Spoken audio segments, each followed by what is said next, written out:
This week's episode is all about training your neck, who should be doing it, and how you should be doing it. Give it a listen, and if you enjoy this episode, don't forget to hit subscribe, give it 5 stars, and let's get it started.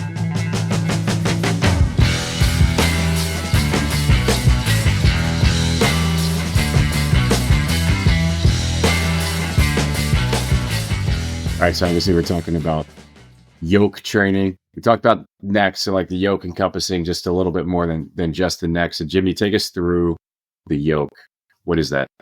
The yoke is obviously the neck. So the anterior part of your neck, posterior part of your neck. So traps, rear delts, upper back, and everything that is the supporting structure for the head and the neck. So that is the easiest way to kind of explain like what the region of the yoke is and then the musculature around it. So yeah. So who should be training this? Everyone, I think. Everyone, whether you're a combat athlete, whether you're an average Joe. I know when I first got into training, I wanted to look like Mike Tyson. His neck was absolutely enormous. He looked like a pit bull with boxing gloves on. And I always was obsessed with neck training ever since I saw Mike Tyson doing body weight bridging, and he had like a close to a 20-inch neck. So that was my start to it, but everybody should be training neck. Yeah, I was actually going to ask, like, you've seen Mike's like old neck training videos, right? Yes. The average population doesn't need to do that extreme of some of the exercises, but just kind of highlighting the importance, because most people, if you're not a combat athlete, whether a wrestler, jiu-jitsu, or tactical population, you may not understand like the importance of it, but there is many benefits to training the neck besides just people getting hit in the head for a living. Yeah. So, and the easiest way I like talk about it is like looking at a bobblehead doll. Has a small cylinder and there's a lot of movement. Obviously, that's the whole point. Large head, small cylinder. The wider you make that cylinder, the stronger that's going to be. I know there's research that conflicts back and forth whether or not it can prevent concussions and things like that. But I know just some simple analogy, the wider you make that cylinder, the stronger your neck will be, and there will be less whiplash in the head. And it's really like preventing those type of concussions. Again, I know the research is kind of conflicting on it, but I'm a huge proponent of it. And aesthetically, I'd take somebody with a 20-inch neck over somebody with a 6-pack abs any day. Yeah. I think neck is the new abs. Neck is the new 6-pack. So I'm very much biased there, but yeah. I think it's really important for everybody. No, I'm with you, man. Somebody asked us a question last time we did Neckvember last year about it was in regard to Mike Tyson. And I think Mike Tyson at some point came out and said that he thought some of the neck training he did actually contributed to some injuries down the road. I was like, yeah, the dude was neck bridging for like an excessive amount of time. Like if there's one thing Mike Tyson was known for is that like, I mean, in general, like he's extreme in pretty much every single thing that he does in life. And that made him extremely successful, right? So when we talk about like, I think when you hear some like somewhat anecdotal stuff like that, it may not be like the exercise itself that necessarily led to like an injury, but it can certainly like the volume in which you do it. And if you don't have neck training experience prior, just like anything, you don't necessarily want to jump into doing, max effort neck bridges, your first workout in. One of the things I used to tell my college athletes, like just trying to get buy-in from them, from 18 to 22-year-olds, is like the best way to protect your neck is to lose your neck. So just making that cylinder as wide as possible. And that was a good way to get buy-in, because I'd have freshmen coming in, never training neck before. And then they'd come back to me before or after Thanksgiving and be like, my mom and dad had to buy me new dress shirts because now I'm popping the top button. So like neck training is usually something that people don't train, but the importance is definitely there. Well, and then with that, we talk about kind of some extreme ways to train your neck. I saw somebody once, it was a college program, which it's a great movement. You'd have to progress it correctly, where they had one player in a tall plank position. The other player had one hand on the back, the other hand on the back of the head. And so the person was sitting there holding that neck in position. And our staff kind of laughed, right? Could you imagine some of our fat ass players trying to get there? But I think like that's what I love with a lot of your programming with the neck, Jimmy. Like it's pretty simple. Yeah, like, you can get a lot of volume work into it, and you can get a great workout without putting these, more advanced exercises in there. Or, an issue we always had in college was doing manual neck with the players. Are they half-assing it with the resistance they give? So, like, that's what I love about yours is very simple to do. Yeah.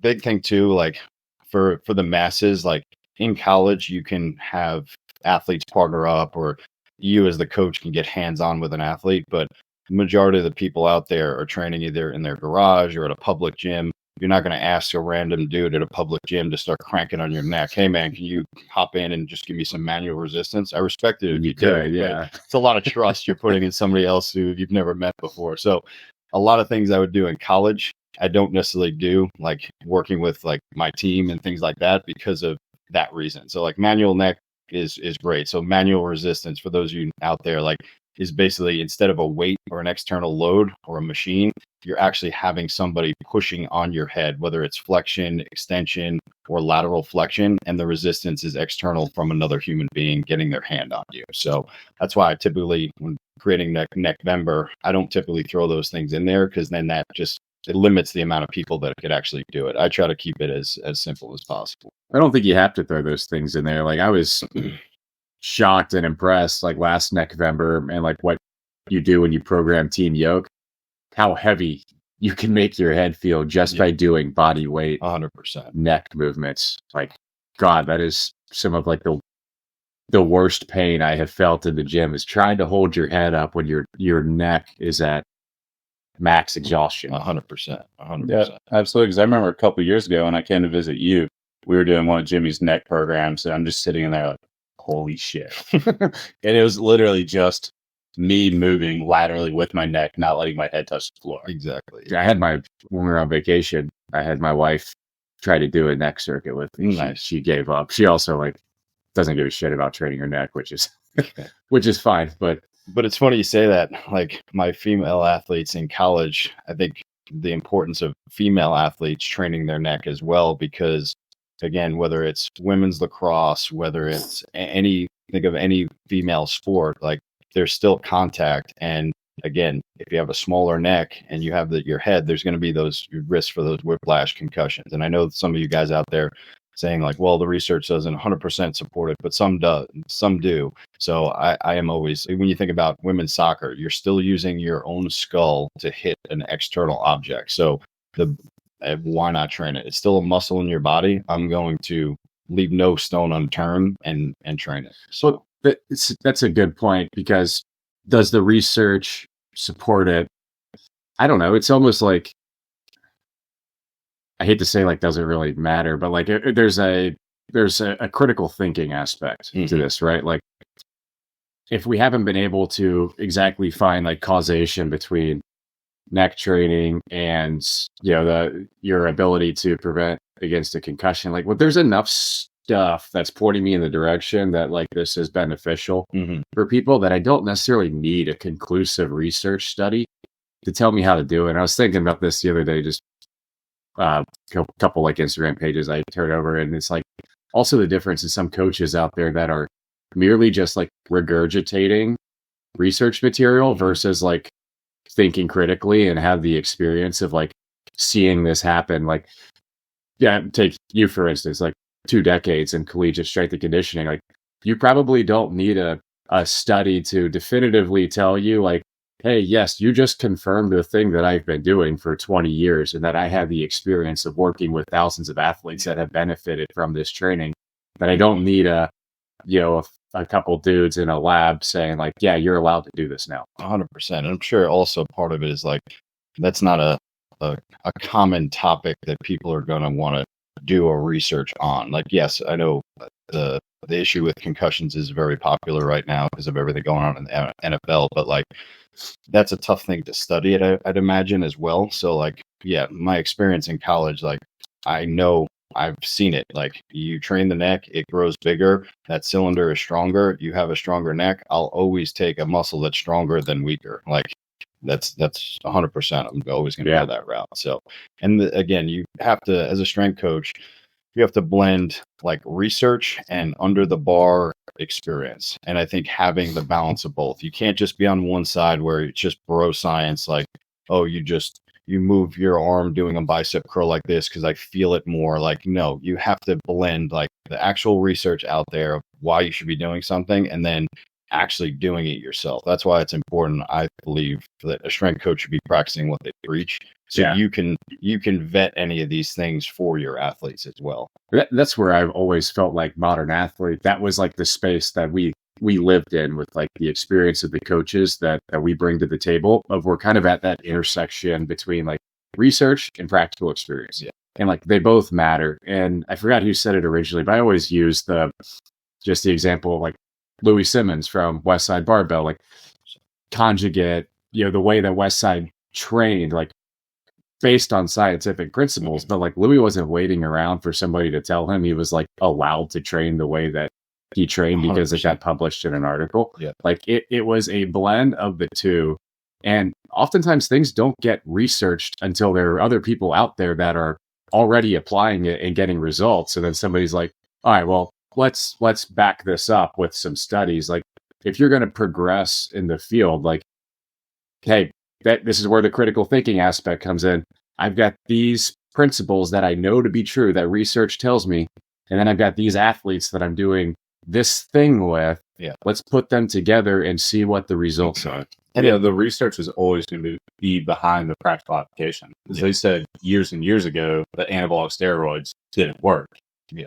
But then people in the 70s who were loading up on them obviously knew it was working. Yeah. And it still goes back to needs analysis too. Like your population you're working with, like priorities, you only have so much time. If you look at training like a pie chart, okay, what is the most important qualities we need to be successful at the sport or to be the most injury resilient? Like if I look at a golfer, neck training, it's not going to be negative, but you still have so many other things to worry about. I'm not going to prioritize neck training for a golfer. Whereas, it could be intimidating. 100%. Yeah, 100% walking up with the driving range. Yeah, exactly, setting the tone. But that's the point. Like going back to like, what's the needs analysis? Okay, so neck training, looking at a sport. Okay, there's prevalence of neck injuries or head injuries. Well, okay, I think I need to implement some sort of neck training to those type of program or population.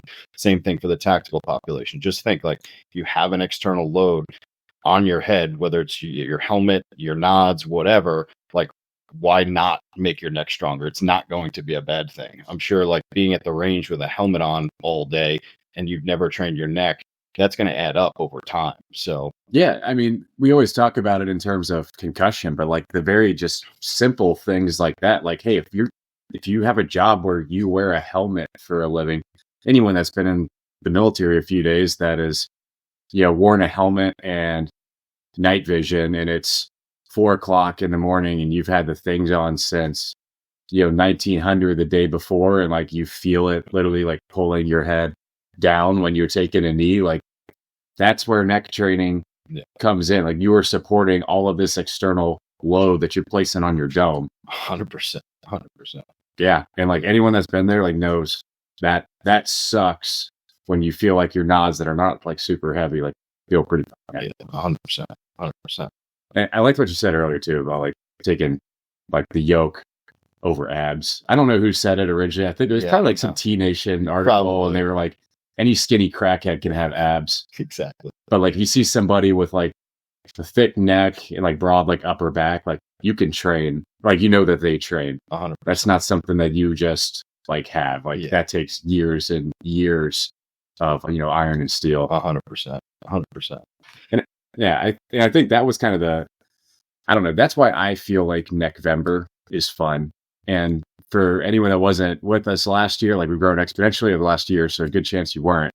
But like every November we do Neckvember, and Jimmy's going to jump more into it. But I kind of view the purpose of Neckvember as really like an introduction to neck training. Like it's a good avenue that if you've never done it before, you can get a couple like extra workouts.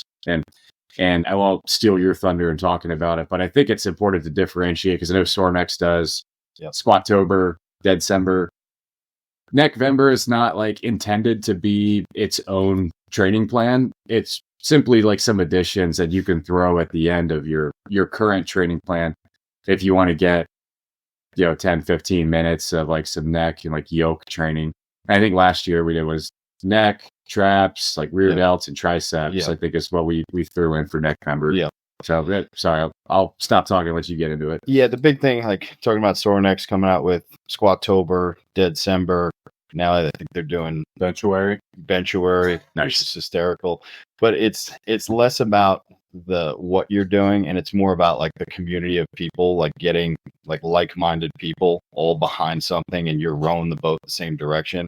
This program is not meant to go heavy, especially with the neck. Like, I'm not trying to make your neck grow 6 inches in a month. It's more so just like trying to expose people to neck training that may not have ever tried it.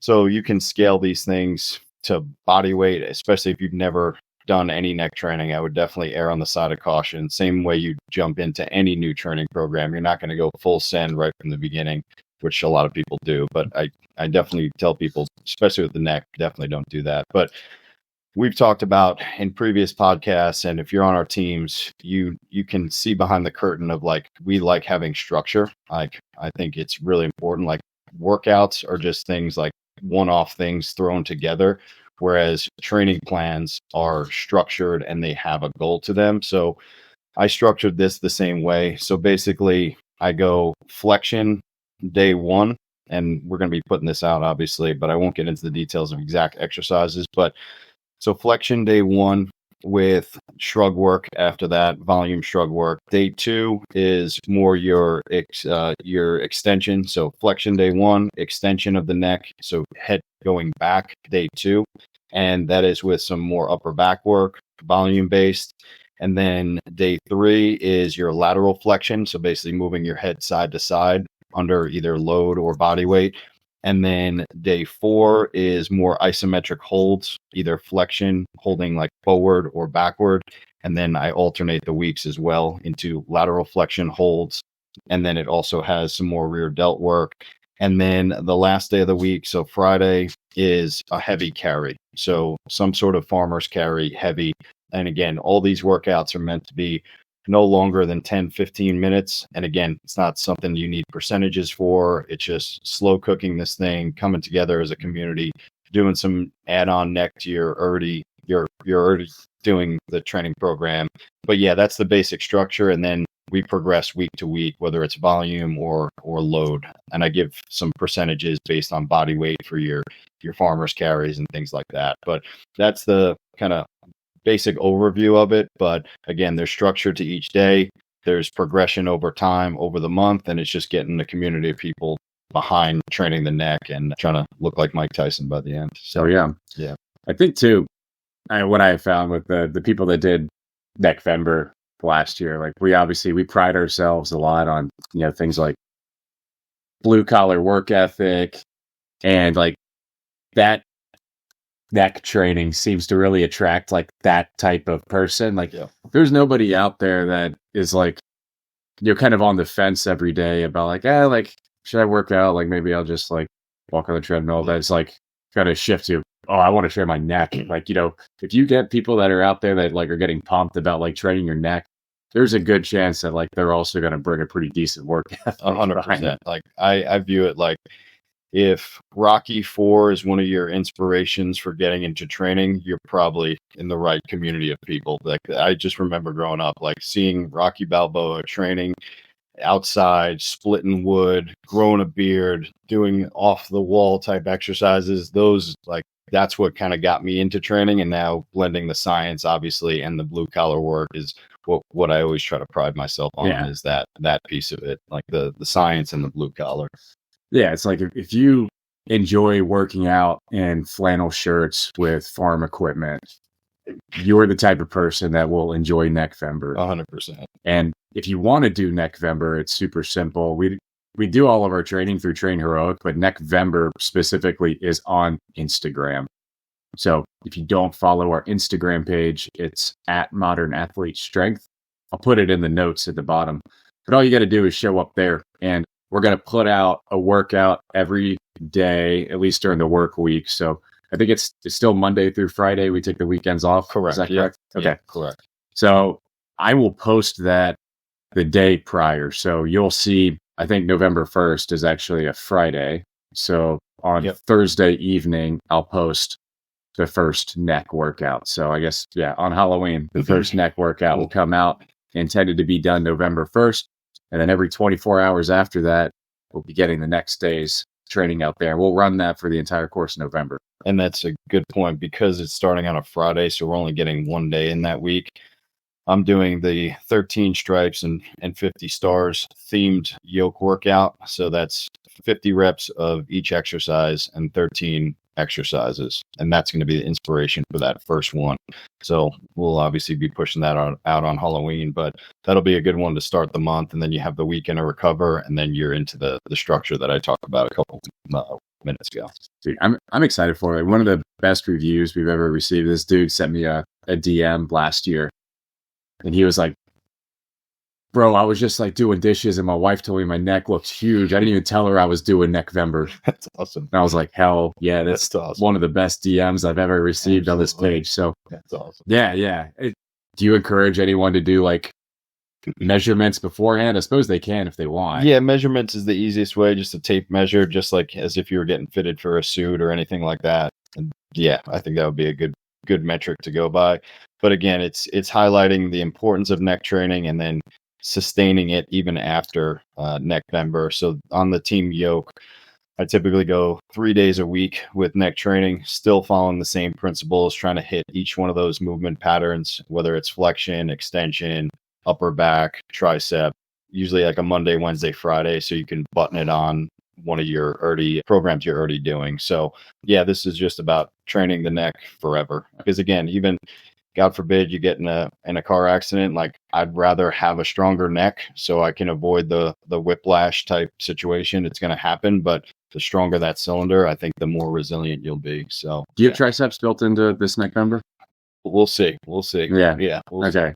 We'll keep it a secret for now. But yeah, so generally, because somebody did ask a question last year when we had some like other movements thrown in there, because like our assumption is that a lot of the people doing this haven't had that amount of years of direct neck work. So somebody asked a question like, hey, how are triceps like affecting my neck? And the answer really is like, well, we incorporate some other things, one, to make the workouts like more enjoyable, but also not everyone can do that amount of direct neck work for a month. So when you see things like neck, either like flexion, extension, like whatever it may be, and it could be paired with some sort of rear delt movement or a tricep movement. It's not saying that every single thing is going to be direct neck work. We're really talking about building that kind of like the neck and that shelf on your upper back. Especially in this day and age of sitting at a computer screen, being on a cell phone, our shoulders are rounded forward. We have that upper cross syndrome. Basically, upper cross syndrome is when your chest is tight, your upper back is weak, and you have that slunched over posture. Like I talk about it all the time. Like we're almost reverting back to more of the caveman days. We have that famous evolution chart of the caveman, like walking on all fours and then eventually getting vertical. With technology, we're now going back where people are more likely to be sitting in a desk for their job. Their shoulders are rounded forward. So the importance of that rear delt work just for posture as well. Forget about concussions. It's just overall posture and just protecting the shoulder girdle, the neck, and just overall good movement patterns. Because if you have good range of motion and good posture, that's going to help carry over to the weight room as well. Just think if you have that rounded over posture and you try to press something overhead, that's going to put you at a deficiency in pressing a barbell overhead. So just trying to get those shoulder blades back and do more rear delt work, I think is really important. So yeah. So I look forward to doing that this November. And of course you can do it on Team Yoke anytime you want. Team Yoke's been a lot of fun.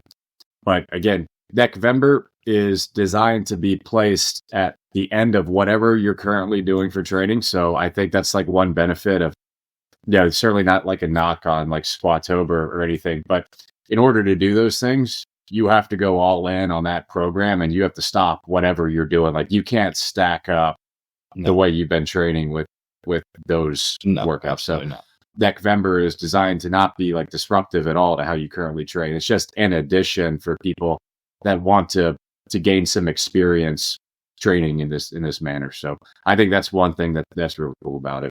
Awesome. Yeah. Well, if you are listening to this podcast and you enjoy it, I highly encourage you to follow it on Spotify and give it 5 stars.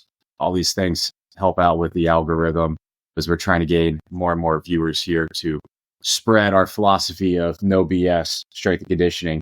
And the last thing I'll leave you with is, again, Neckvember coming out November 1st, first workout dropping October 31st. Cut the sleeves off your flannel. It's time for Neckvember. Find us on Instagram and follow along. Thanks.